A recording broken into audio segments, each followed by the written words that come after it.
제목으로 하나님 말씀을 증거하겠습니다.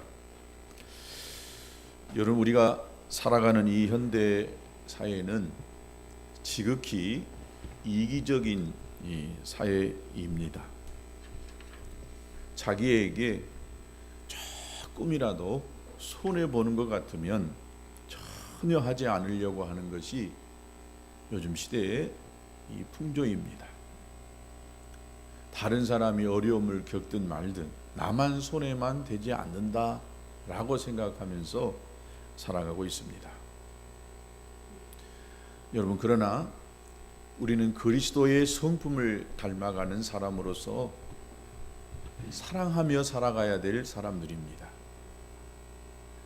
그래서 사랑하려고 한다면 오늘 이 고린도전서 15장, 23장에서 이야기하고 있는 15가지의 덕목들이 풍겨져 나오게 되어지면 그 사람이 참 사랑하는 사람이다 라고 이렇게 말할 수가 있는 것입니다.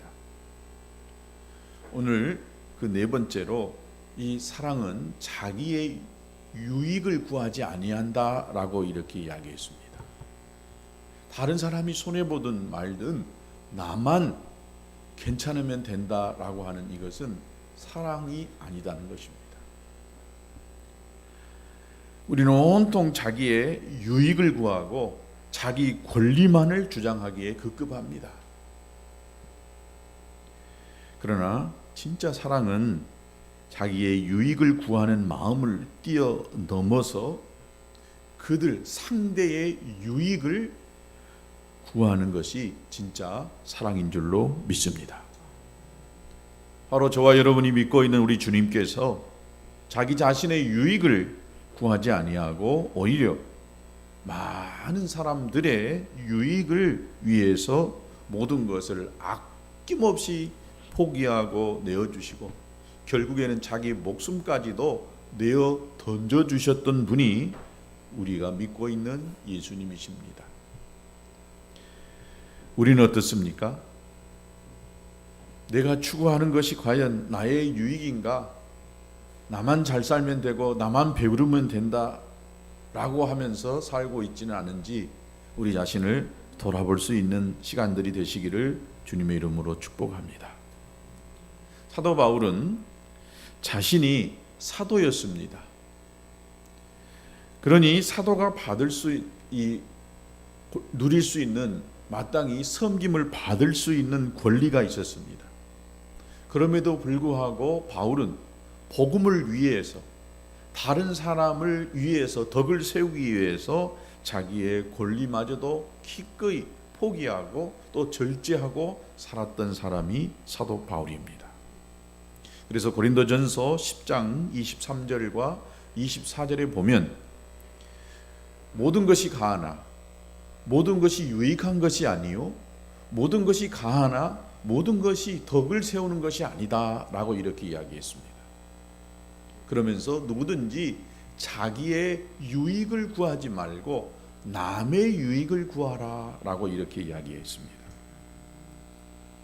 이렇게 이야기하면 어떤 사람들은 요즘 같은 시대에 그 정신 나간 사람 아니냐, 바보 멍청이 아니냐라고 이렇게 이야기할 수 있습니다. 내 권리를 내가 찾아가는 것은 너무나 당연한 것입니다. 그러나 내가 내 권리를 찾다 보면 다른 사람에게 오히려 아픔을 줄 수가 있고 고통을 줄 수가 있고 손해를 줄 수 있기 때문에 너무 내 권리만 주장하지 말라는 것입니다. 내게 유익이 되는 것이라고 한다면 다른 사람이 어떻게 되든 상관없이 무조건 자기 유익만을 구한다면 그것은 그리스도인이 가져야 될 성품이 아니다는 것입니다. 자기의 유익을 구하지 아니한다라고 하는 이 뜻이 무엇이냐면 이 세상 사람들은 근본적으로 이 사랑을 말합니다. 사랑한 사람들을 위해서는 내가 그렇게 할 수 있지만 사랑하지 않는 사람을 위해서, 아니 전혀 나와 상관없는 그 사람을 위해서 내가 가질 수 있는 권리를 포기하는 것은 정당하지 않다라고 이야기합니다. 맞습니다. 정당하지 않을 수 있습니다. 그러나 사람을 내가 얻으려고 한다면, 그 사람에게 내가 가지고 있는 이 복음의 가치를 제대로 전수하려고 한다면 내 유익과 내 권리를 내가 주장할 것이 아니라 기꺼이 내 유익을 포기하고 나서 내 권리를 내려놓고서라도 그 사람을 위한 것이라고 한다면 그 사람의 마음에 감동을 얻고 사랑을 또 느끼고 그로 인해서 내가 전하는 그 복음이 복음으로 들려지게 될 줄로 믿습니다. 우리는 예수 믿는다라고 하면서 너무 이기적인 삶을 살고 있다 보니까 세상 사람들에게 더 다가가지 못하는 경우가 많아요. 언제부턴가 우리 기독교가 너무 이 교회 중심, 기독교 위주의 삶을 살고 있습니다. 기독교인은 안 되는데 똘똘 뭉쳐가지고 다른 사람들은 배타적인 이런 이 삶을 오히려 우리 기독교가 살다 보니까 사람들로부터 외면당하고 또 교회가 사람들 앞에 손가락질 당하는 이런 지경에 이르렀다라고 믿습니다. 120년 전에 1886년에 아펜젤라 언더우드 선교사가 또 우리 침례교는 캐나다 페닉 선교사가 복음을 가지고 1889년도에 이 복음의 불모지인 이 한반도 땅에 왔을 때 그들은 기꺼이 자기 목숨을 내어 던졌습니다. 20대 정말 꽃다운 나이에 이 하나 먼 길, 아주 몇 주를 걸쳐서 와야만 하는, 여기 와서 다시는 돌아갈 수 없는 그런 각오를 하고 오직 복음 하나를 들고 이 한반도 땅에 정말 미개인 같은 이 조선이라고 하는 이 민족의 구원을 위해서 그들이 이 땅에 와가지고 한 일이 무엇이었느냐? 자기를 내어놓는 삶이었습니다. 그리고 미개한 이 조선 민족을 위해서 학교를 세웠습니다. 병들어 고통당하는 그 사람들을 위해서 병원을 세웠습니다.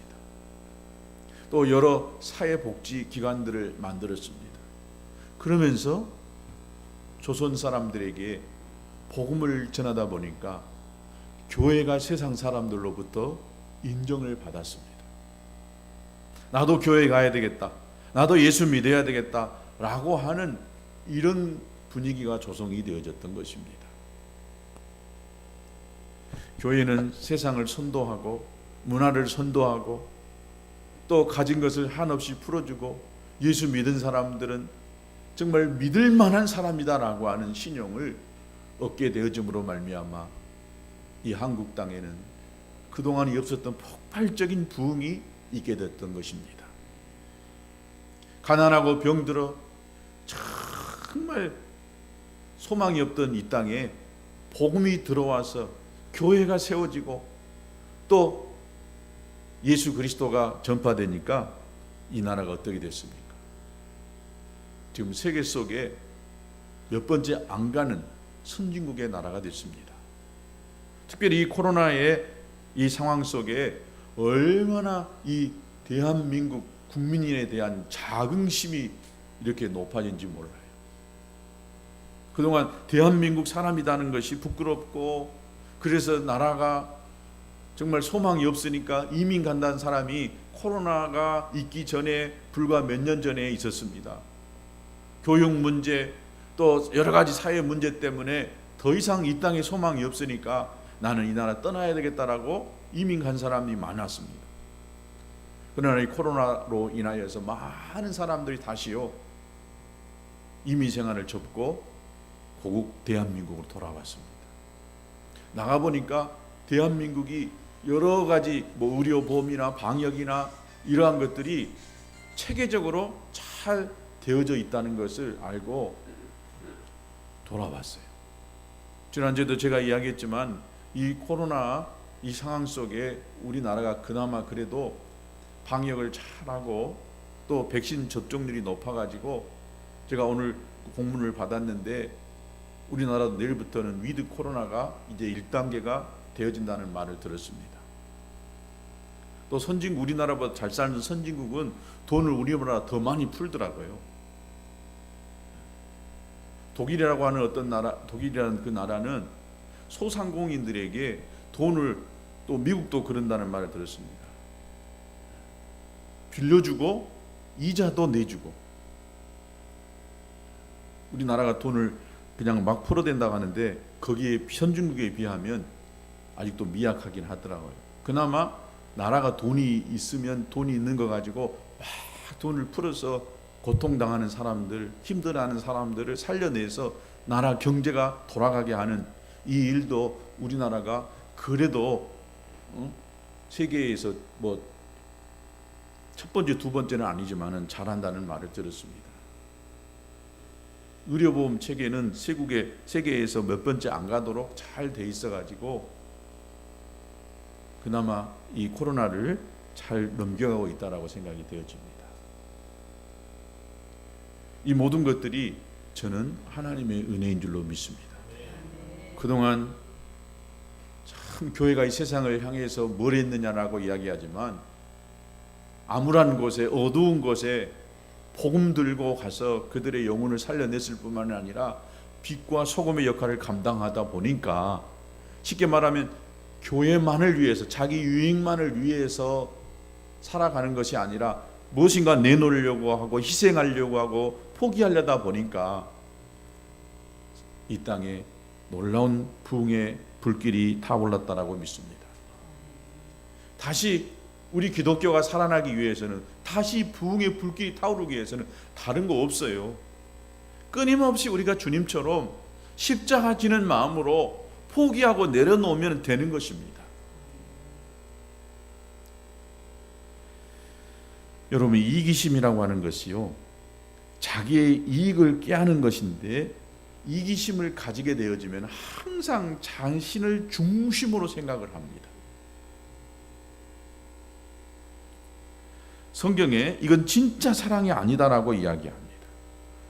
이기심은 자신 안에 모든 것을 다 가두어 버려요.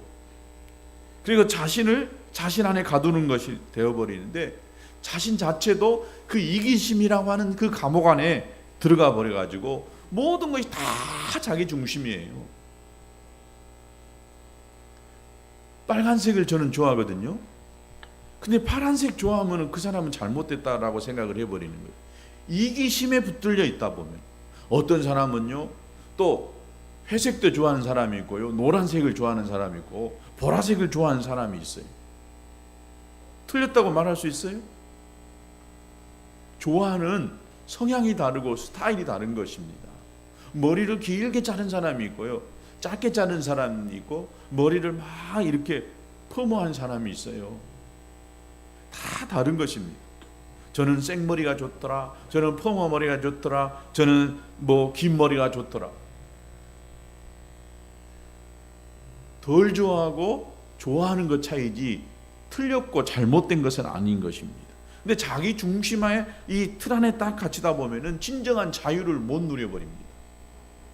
나는 맞는데 저 사람은 틀렸다고 생각해 버리면 그 안에서의 이 감옥과 같은 생활을 할 수밖에 없는 것입니다. 이 세상에서는 이런 것을 행하고 있지만 성경은 이건 진짜 사랑이 아니다는 것입니다.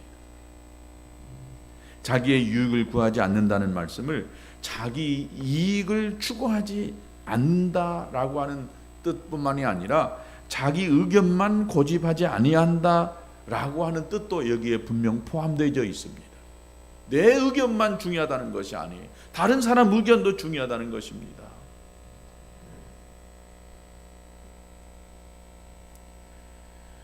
부모 자식 간에도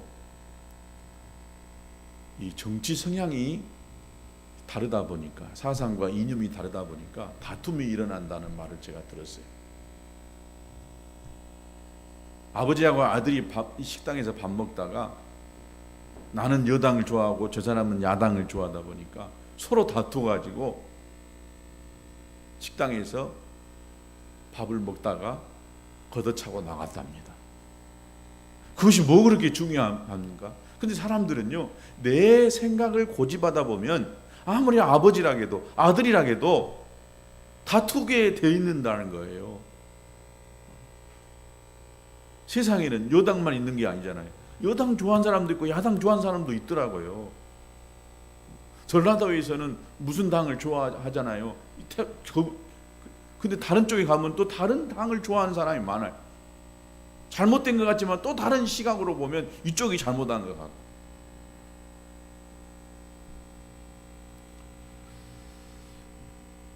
그래서 늘 자기의 유익을 구하는 이런 태도를 버려야 된다고 믿습니다.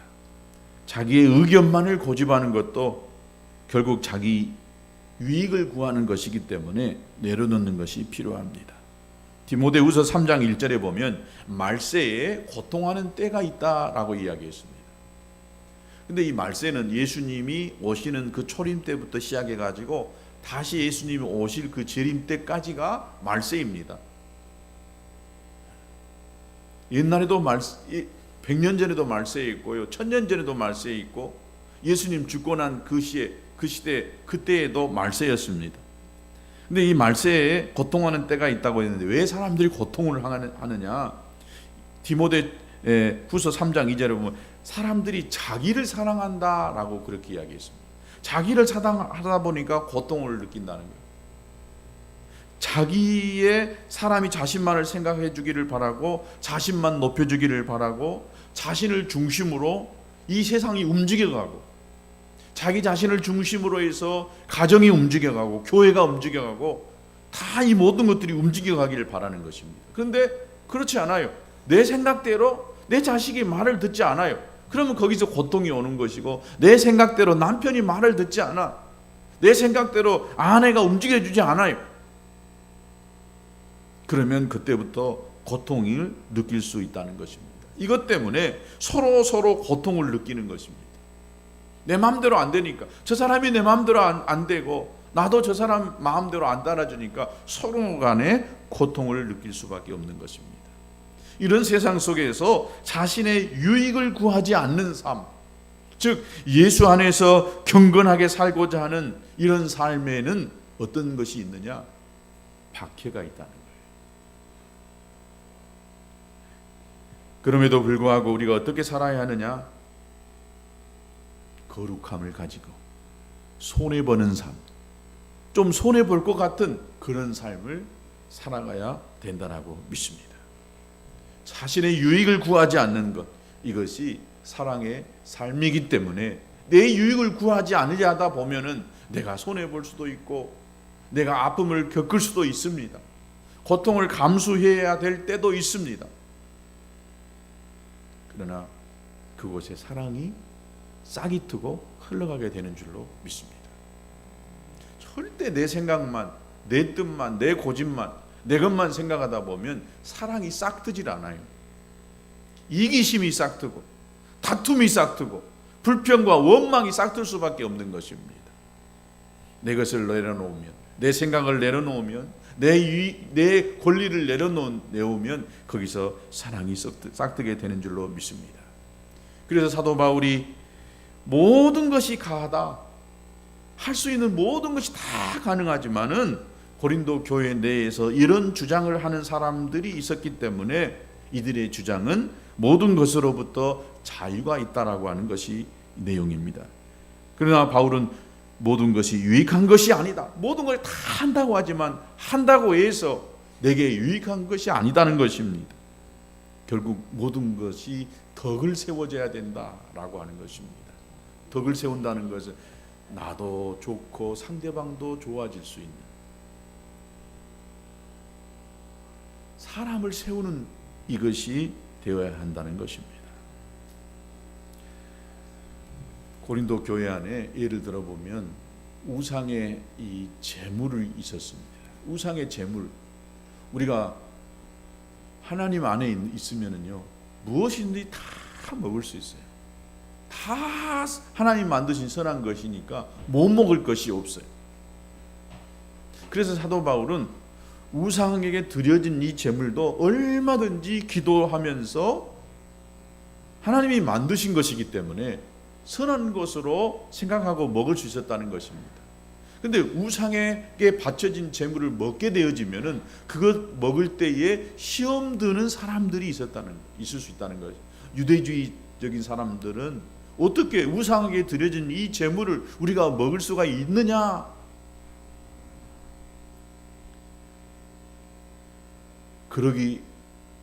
생각하고 그렇게 느낄 수 있기 때문에 사도 바울이 먹을 수는 있지만 먹지 않는다는 것이 왜? 덕을 채우기 위하여. 내가 할 수 있지만 내가 모든 것이 가하지만 덕을 세우기 위해서 하지 않는 경우도 있습니다. 우리가 이 술과 담배, 이 기독교가 우리나라에 들어올 때 참 좋은 선교사들이 이 좋은 전통을 우리나라에 이렇게 뿌렸어요. 와서 보니까 우리나라 그 1900년도 초에 찌들게 가난하게 되어졌는데 보니까 남자들은 일도 안 하고 그냥 술만 먹고 담배 피우고 노름하고 있었어요. 그래서 선교사들이 이 복음을 전하면서 조선 사람들에게 이 삶의 변화를 가져오게 했는데 그것이 술을 끊고 담배를 끊게 만들고 그 다음에 이 노름 도박을 하지 않게 했습니다. 그래서 예수 믿으면 술 끊어야 되고 담배 끊어야 되고 노름 안 해야 되고 진짜 예수 잘 믿는 사람 이런 거 하더라 라고 하면서 소문이 막 좋게 막 난 것이에요. 이 얼마나 좋은 전통을 심어줬는지 모릅니다. 여러분 술 먹고 담배 피는 거 이거 구원하고 아무 상관이 없어요. 노름한다고 천국 못 가는 거 아니에요. 술 고랭탱이도 술주정뱅이도요 그 안에 예수 그리스도에 대한 믿음을 품고 있으면 천국 가는 것입니다. 이 술 담배가 우리의 구원의 문제하고는 상관이 없어요. 그러나 여러분 제가 술을 한 잔씩 먹는다고 생각해 보세요. 예배를 끝나고 나서 우리 교회 마당에 가서 전부 성도들이 삥 둘러 앉아가지고 한 잔씩 딱 걸치고 담배 하나씩 딱 핀다고 생각해 보세요. 우리 목사님 참 개방적이다. 은혜 받을 사람도 분명히 있을 거는 같아요. 그런 한쪽에서 와 우리 목사님 타락했네. 먹을 수 있는 권은 있어요. 술 한 잔 먹는다고 그것이 막 크게 죄 짓고 천국 못 가는 건 아닐 수 있잖아요. 내가 어떤 잘못을 해서 그 잘못이 하나님 앞에 용서받지 못할 죄는 없습니다. 그러나 모든 것이 다 할 수 있는 권리가 있지만 덕을 위해서 남의 유익을 생각하다 보니까 하지 않는다는 거예요. 그러니까 예수 믿은 사람들은 삶이 좀 정결하고 신사적이고 매너가 좋고 그래야 되지 않겠습니까? 그런 사람이 다 그렇게 할 수는 없고 예수 믿는다고 여전히 못된 사람 많고 그러더라고요.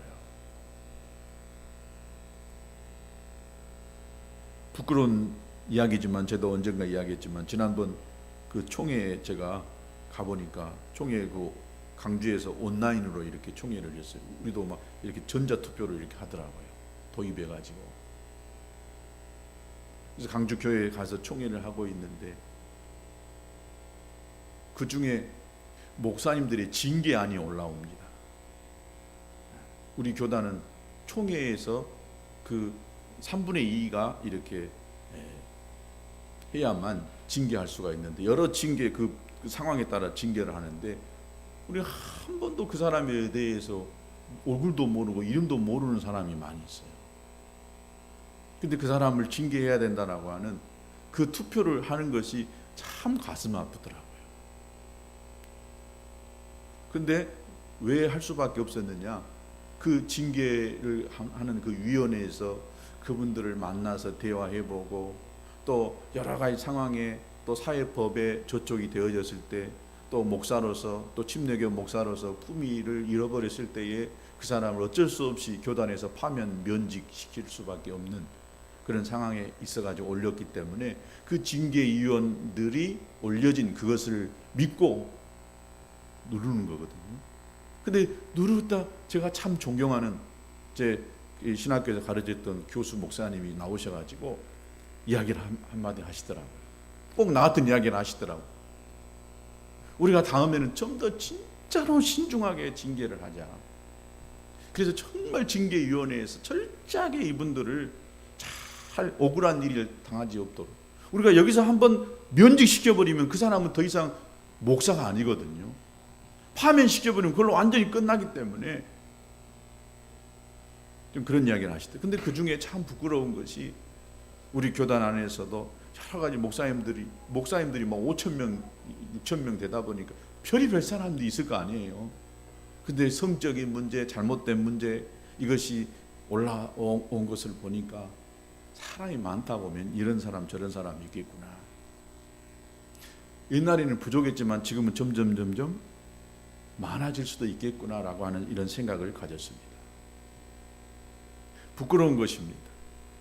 적어도 목사다라고 하면은 사람들이 알아줬어요. 저도 옛날에 운전을 하다가 막 어떻게 그 음주 단속하면 교회 차가 딱 보이면 그냥 지나가세요. 교통순경 이랬어요. 근데 내가 볼 때는 교회 차 있어도요 후 부라고 그러더라고요. 제가 목사입니다. 제가 전도사입니다. 그러면 그냥 가세요 이렇게 했거든요. 누군가는 쳐먹는다는 거예요. 그러니까 부라고 그러는 거죠. 교회 이름 걸고 가도 못 믿겠다는 거예요. 집사라고 못 믿겠다는 거예요. 혼사라고 잘 못 믿겠다는 거예요. 그만큼 우리의 삶에 신용을 잃어버렸다는 것입니다. 예수 믿은 것이요, 여러분 성경 많이 아는 것이 진짜 예수 믿는 거 아니에요. 성경 다 하나 알아도 그대로 살면 진짜 그 사람이 예수 믿는 것인 줄로 믿습니다. 예배 잘 드린다고 해서 예배 드리고 나가가지고 욕 신나게 해야 되고 그러다면 진짜 그 사람 예수 믿는 사람일까? 신앙은 내 삶으로 예수님의 성품이 좀 풍겨져 나와야 되는 줄로 믿습니다. 기도 밤새 하고 철야 기도하고 금식하고 해도 나가서 쌍욕해대고 못된 짓거리 하면 그 기도가 안 하는 것보다 낫겠지만은 뭐 믿음 좋은 대단한 사람이다라고 볼 수가 없는 것입니다. 그래서 사도 바울은 너희가 먹든지 마시든지 무엇을 하든지 다 하나님의 영광을 위해서 하리라. 먹을 때도 진짜 이것이 하나님께 영광이 되어질까?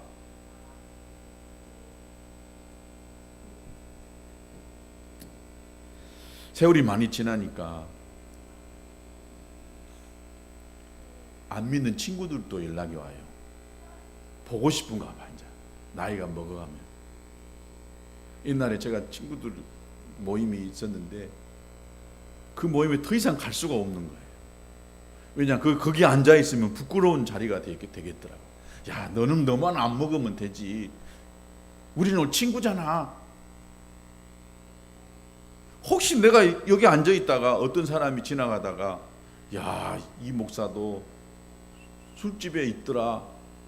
그 술은 술 먹더라. 술은 안 먹었지만 그 자리에 있는 것이 결국 하나님의 영광을 가리는 것이 될 수 있기 때문에 그 다음부터는 어느 날 제가 그 자리도 안 갔어요. 아예 그리고 모든 걸 다 끊어버렸습니다. 우리가 잘 생각해 볼 필요가 있습니다. 내 행동 하나, 내가 가야 할 자리인가? 내가 정말 먹어야 할 음식인가? 잘 생각하면서 해야 되는 줄로 믿습니다. 자기 유익을 구하지 말고 나만 괜찮다라고 괜찮은 것이 아니라 내가 하는 이 말이나 행동 하나가 다른 사람에게, 아니 하나님 앞에 얼마나 영광이 되어질지를 생각하면서 덕을 세울 수 있게 되기를 주님의 이름으로 축복합니다. 미국에서 있었던 이야기입니다. 아무리 어린아이들이지만은요, 어린이들도 그 소리를 들을 수 있고 나름대로 사랑하는 법을 알고 있어요. 미국의 그 미루키라고 하는 한 도시에서 10대 소년이 암에 걸렸습니다. 그러니 그때부터 방사선 치료에 또 그 독한 약을 먹다 보니까 그 10대 한참 예민한 그 청소년 시기에 머리가 다 빠져버렸어요. 머리가 하나도 없는 거예요. 근데 이 소년이 조금씩 좋아져서 이제 자기 집으로 가게 됐어요. 소년의 걱정은 내가 암 걸렸다라고 하는 것보다도 이 머리가 팍팍 깎여가지고 친구들을 만날 것이 더 걱정이었던 것입니다. 한참 예민할 10대니까 충분히 이해가 되죠. 집으로 가고 있는데 그 집에 돌아오는 이 암 걸린 이 소년의 학교 친구 50명이 그 친구 집 앞에 다 기다려 있습니다. 근데 이 암 걸린 친구가 집 앞에 도착하면서 깜짝 놀랐어요. 50명의 이 친구들이 전부 머리를 다 밀어본 거예요. 저 친구의 그 마음에 상처 안 주려고. 대단하잖아요. 얼마나 감동을 얻었겠어요. 이 암의 소년이 걸린 어떤 말보다도 모든 친구들이 머리를 팍팍 밀고 대머리가 된 채로 친구를 반갑게 맞이했기 때문에 친구가 머리가 빠진 것이 부끄러워할까 봐 차라리 내가 죽을지언정 이 머리 빠진 모습을 친구들에게 보여주고 싶어지지 않았을 걸로 생각이 되어지지만 친구들도 다 똑같이 머리를 밀었을 때 그 친구가 얼마나 위로가 됐고 사랑을 느꼈겠습니까? 이것이 그리스도의 사랑인 줄로 믿습니다.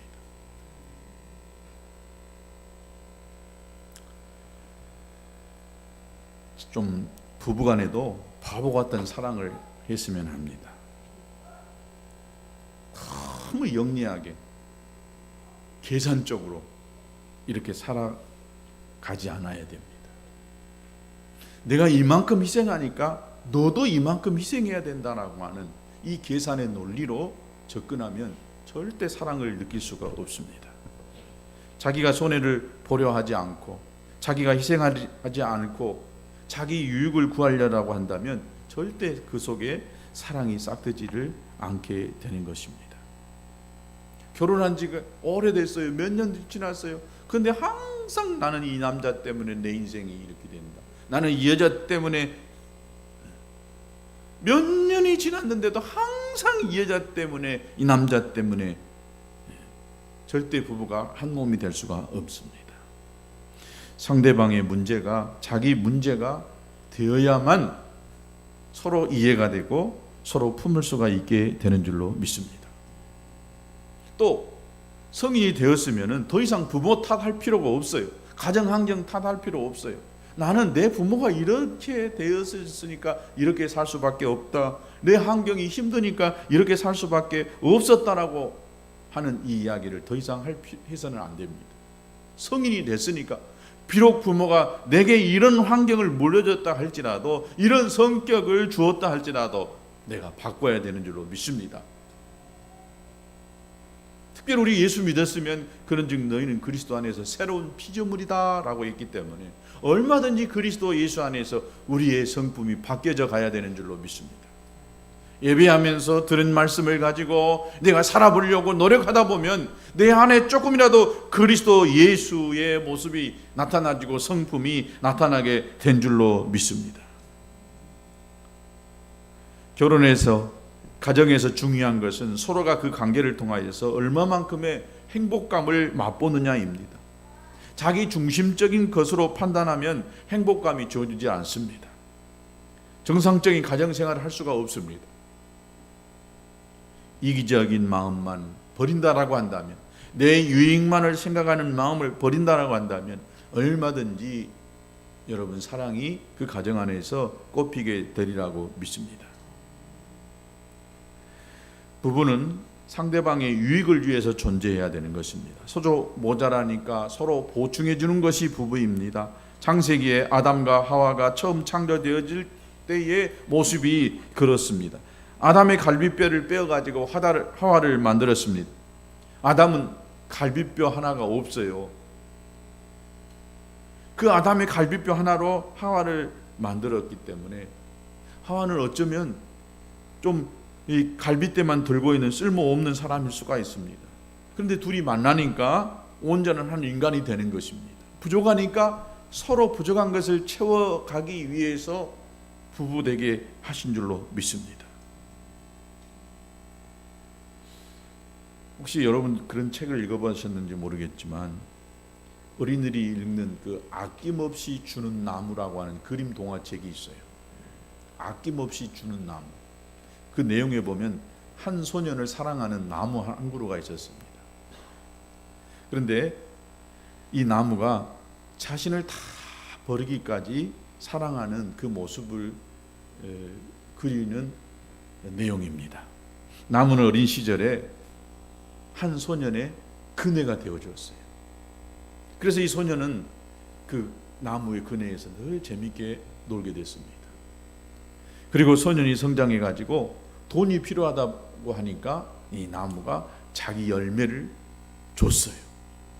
그래서 그 열매를 팔아서 상살 미천으로 준 것입니다. 이 소년이 나이가 들어 집이 필요하다라고 하니까 자기를 잘라 가지고 집을 지을 수 있도록 허락을 합니다. 또 멀리 여행하기 위해서 배가 필요하다고 하니까 이번에는 나무 몸통을 잘라 가지고 배를 만들게 합니다. 나이 늙어 가지고 돌아온 이 소년이 더 이상 쉴 곳이 없다라고 이야기합니다. 그때 쉬기에는 나무 밑둥만한 것이 없지라고 하면서 자기를 탁 잘라가지고 그 나이든 소년을 거기에 앉아서 쉬도록 의자를 제공해 주는 나라고 하는 것이 아낌없이 주는 나무라고 하는 그림 동화책 이야기입니다. 이것이 하나님의 사랑을 나타낸다라고 믿습니다. 하나님의 사랑은요, 아낌없이 내어주는 사랑입니다. 하나님 우리를 만드셨습니다. 하나님은 인간들이 자신의 명령을 어기실 때도 끝까지 사랑해 주셨습니다. 하나님은 멸망의 길을 향해 가는 우리들을 구원하기 위하여 언약을 주시고 율법이라고 하는 말씀을 주셨습니다. 아낌없이 주는 그 하나님의 사랑은 무엇보다도 십자가에서 드러나게 되어졌는데 자기 아들을 내어주기까지 우리를 위해서 사랑하셨던 것입니다. 여러분, 사랑의 대원리는 사랑을 받는 사람만이 사랑을 할 수가 있는 것입니다. 하나님의 사랑을 받는 사람만이 그 하나님의 사랑을 세상 가운데에 흘려보낼 수가 있게 되는 줄로 믿습니다. 우리가 이기적인 존재가 되지 말고 나만을 생각하고 나의 유익만을 생각하지 말고 내 가까이에 있는 가족을, 내 가까이에 있는 성도를, 내 가까이에 있는 직장 동료를 위해서 내어주는 내 유익을 기꺼이 포기할 줄 아는 저와 여러분 되시기를 주님의 이름으로 축복합니다. 한 사람이 죽어서 천국에 도착을 했습니다. 그 사람은 베드로에게 지옥의 모습을 한번 보여달라고 이렇게 부탁을 했습니다. 베드로는 그를 데리고 지옥으로 갔습니다. 근데 그때 마침 점심시간이었어요. 근데 끝이 보이지 않은 긴 식탁이 있는데 그 식탁에 앉아있는 사람들의 몰골을 보니까 뼈만 항상하게 남아있는 거예요. 그 식탁에는 음식이 쫙 놓여져 있는데 그 식탁에 앉아있는 사람들을 보니까 너무 피골이 상접한 뼈만 남아있어요. 왜 그랬느냐? 그 음식을 먹을 수 있도록 젓가락을 줬는데 그 젓가락이 1m 젓가락이었어요. 근데 1m 되는 젓가락으로 자기 입에 늘어가니까 그 음식이 전부 안 들어가고 다 떨어지는 거예요. 그러니 음식이 아무리 많이 식탁에 차려져 있어도 먹지 못하니까 식탁에 앉아있는 사람들의 모습이 아주 피골이 상접해가지고 뼈만 남아있는 모습이었어요. 그리고 좀 있다가 이제 천국의 모습을 보려고 천국으로 가보게 됩니다. 똑같이 식탁이 있고 음식이 있고 사람이 식탁에 앉아있는데 거기 식탁에 앉아있는 천국에 있는 사람들의 모습은 그렇게 화기애애하고 웃음꽃이 피어있는 그런 곳이었다는 것입니다. 똑같이 나무 1m 되는 나무 젓가락이 있는데 그것을 가지고 전부 자기 입에 넣는 것이 아니라 서로 상대방의 입에다 넣어주는 거예요. 내가 상대방의 입을 넣어주면 상대방이 젓가락으로 또 음식을 내 입에다 넣어주고, 그러니 서로 기분이 좋아가지고 천국에 있는 사람들은 얼굴이 그냥 환하고 얼굴도 토시토시하고 이뻤다는 거예요. 여러분, 지옥은 나보다 남을 먼저 생각하는 곳입니다. 천국은 어떤 곳일까요? 나보다 남을 먼저 배려하는 것입니다. 여러분의 가정을 천국으로 만들고 싶으시다라고 한다면 내 생각만 하지 마시고 상대방을 배려하는 이런 곳이 되어질 수 있게 되기를 축복합니다. 내가 있는 직장도 마찬가지입니다. 직장 생활이 좋아야 돼, 행복해야 돼요. 우리는 많은 시간을 직장에서 보내잖아요. 직장 동료들이라고요, 절대 여러분 함부로 대하지 마시기 바랍니다. 소중한 사람들이에요. 나와 많은 시간을 함께 보내는 사람들이에요. 그들과 좋은 관계를 가져야 내 인생에 있어서 3분의 1의 시간이 행복해지는 것입니다.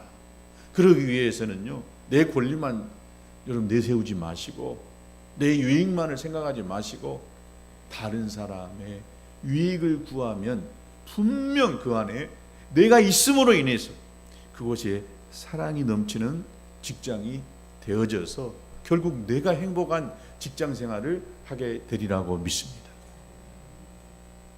저와 여러분이 이렇게 나만 생각하는 것이 아니라 남을 배려하고 살펴서 우리가 있는 곳을 천국으로 만들고, 그래서 사랑이 넘쳐나는 그런 저와 여러분 되시기를 주의 이름으로 축복합니다. 찬송하겠습니다.